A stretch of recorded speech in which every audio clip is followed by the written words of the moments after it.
ఈ మధ్య చాలా అనేక విధాలుగా ట్రెండ్ అవుతున్న ఈ రెసిపీని మన ఛానల్లో మొట్టమొదటిసారిగా పోస్ట్ చేయడం అనేది జరిగింది. ఈ వీడియోని పూర్తిగా చూసేయండి. వీలైతే లైక్ చేయండి. లైక్ చేస్తే ఈ రెసిపీ ఇంకొంతమందికి వెళ్ళడానికి, ఛానల్ పుష్ అవ్వడానికి ఉపయోగపడుతుంది. కాబట్టి లైక్ చేయడం అస్సలు మర్చిపోవద్దు. అలాగే subscribe to my channel. Hi అండి, welcome back to our channel. ఈరోజు ఈ కొత్త రెసిపీని అయితే ప్రిపేర్ చేయబోతున్నామండి. వీడియో చాలా బాగుంటుంది, అసలు స్కిప్ చేయకుండా చూసేయండి. ఫస్ట్ అయితే ఉప్పు, పసుపు, కారం, ధనియాల పొడి, గరం మసాలా, చికెన్ మసాలా అన్నీ ఇలా కలుపుకోవాలి. అలాగే ఇందులోకి కొంచెం వాటర్ యాడ్ చేసి ఈ విధంగా కన్సిస్టెన్సీ వచ్చేలా చూసుకోండి.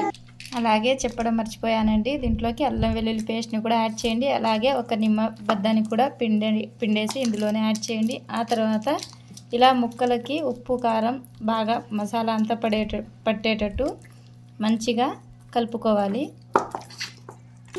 ఇప్పుడు ఈ మసాలా అంతా ముక్కకి బాగా పట్టేటట్టు ఒక 20 నిమిషాల పాటు అయితే మ్యారినేషన్ అయితే చేసేద్దామండి.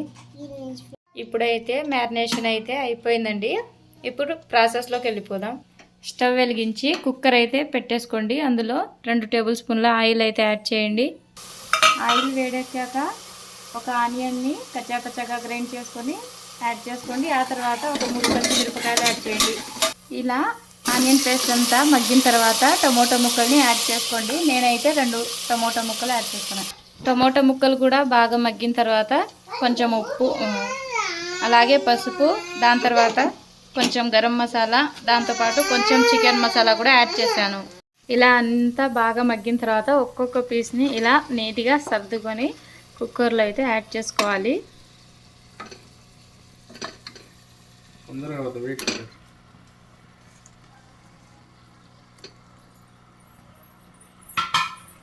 ఇలా నీట్గా పరుచుకోండి.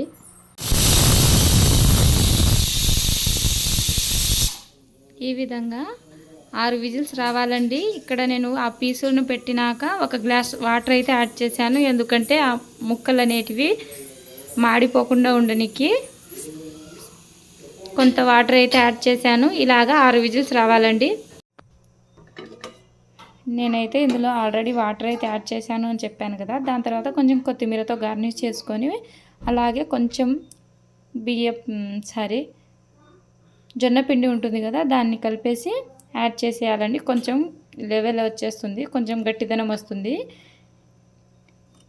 ఇలాంటి రెసిపీ మీకు కనుక నచ్చితే like to share and subscribe to my channel.